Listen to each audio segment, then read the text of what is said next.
ବର୍ତ୍ତମାନର ବଡ଼ ଖବର ମାଡ଼ି ଆସୁଛି ଆଉ ଏକ ଲଘୁଚାପ। ଆଜି ପ୍ରବଳ ବର୍ଷା ନେଇ 5 ଜିଲ୍ଲାକୁ ୟେଲୋ ୱାର୍ଣ୍ଣିଂ। ତା ଛଡ଼ା ଆସନ୍ତାକାଲି କେଉଁ ଜିଲ୍ଲାରେ ପ୍ରବଳ ବର୍ଷା ହେବ ଜାଣିବା।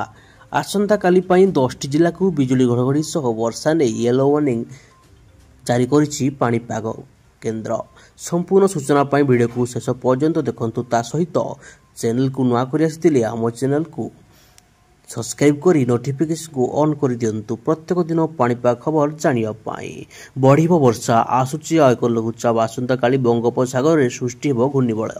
उत्तर बंगोपसागर पार्श्ववर्ती बांग्लादेश एवं पश्चिम बंग उपकूल रे घूर्णिबलय सृष्टि होगा संभावना रही। यार प्रभाव में परवर्ती 24 घंटा लघुचाप क्षेत्र सृष्टि हो। गत 24 घंटा मध्य जगतसिंहपुर, पुरी, खर्धा, नयागढ़, मयूरभंज, बौद्ध, केन्द्रापड़ा, कटक और बालेश्वर जिलार अनेक अंचल प्रबल वर्षा होती।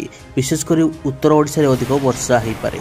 30 तारीख और जुलाई 1 तारीख में विभिन्न स्थान में प्रबल वर्षा संभावना रही। 30 तारीख में केन्दुझर, मयूरभंज और जाजपुर को ऑरेंज वार्निंग जारी होती। से जुलाई 1 तारीख में नयागढ़, कंधमाल और कलाहांडी जिला को ऑरेंज वार्निंग जारी होती। अन्यपटे आज आसंता काली किछि अंचल में प्रबल वर्षा नहीं येलो अलर्ट जारी होती।